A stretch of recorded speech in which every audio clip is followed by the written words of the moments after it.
One minor interesting thing we had happen today at work, I had to investigate why someone had a problem with their printer and with Excel. When they opened up Excel, it kept telling them, oh, I can't find the file, but it would still open Excel, and if I went to File, Open in Excel, this is Excel 2007, it would open just fine. The Excel files were associated with Excel because it was actually running Excel. Excel themselves, once you tried to open the file through the operating system or of course through Outlook, they just wouldn't come up. It kept telling you couldn't find the file. Didn't have anything to do with spaces in the file name. I tried that first, and what ended up being the problem was an erroneous registry entry.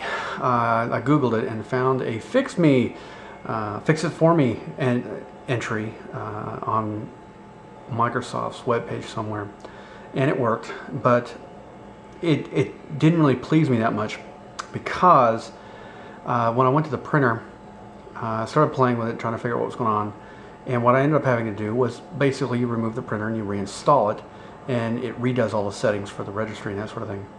So the fact that this guy had two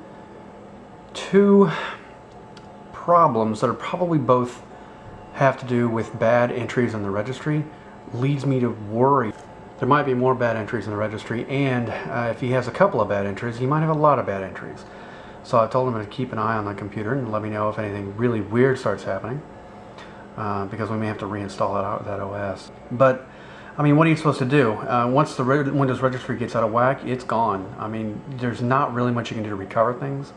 There are programs out there that claim they can help you try to recover the registry, but man, it's the life's blood of Windows. All of the settings have gotten smashed in there, any corruption, and you're just screwed. You end up having to reinstall your operating system, every program, the whole 9 yards. I remember hearing nightmare stories when a company upgraded machines. They would save the Windows registry out, but they would truncate the registry at a certain limitation. So many megabytes or gigabytes or whatever it was, it would just truncate the transfer.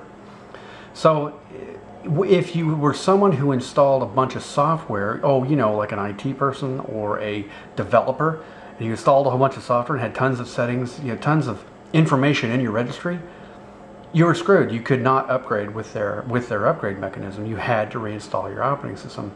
To wit, the people who had these kinds of computers was like, why didn't you just tell us this? I mean, all you had to do was tell us, and we could have just reinstalled everything, rather than go through the motions of trying to do the transfer and then knowing it was going to fail because I had a whole bunch of software installed, and then just having to redo it anyway. Why didn't you just tell me I was going to have to reinstall my operating system if I had so much software installed?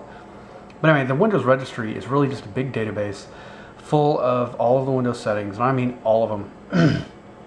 It has settings.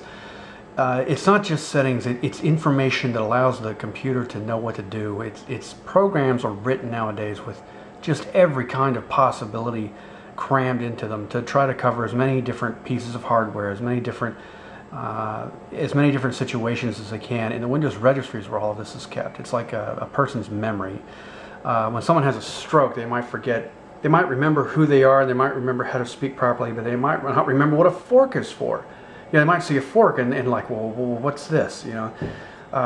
And you never can tell with a stroke just what pieces of information are going to happen. Well, the same thing happens with a registry. It's just the weirdest stuff can happen to a computer when the registry gets out of whack.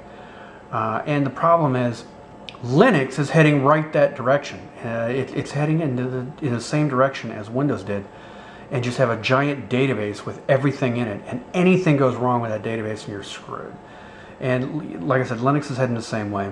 I miss the day of any files. Well, right now in Linux you can still have, most of the programs still have some sort of conf file situation going on, but they're going away from that. They're going towards the registry design of things. And at least in Linux at the moment, it seems like they're doing individual databases for each program, which is better in my opinion than having a million things all crammed into one giant file that is a database that you can query, and you can add and subtract and do all kinds of cool things with, but you know what?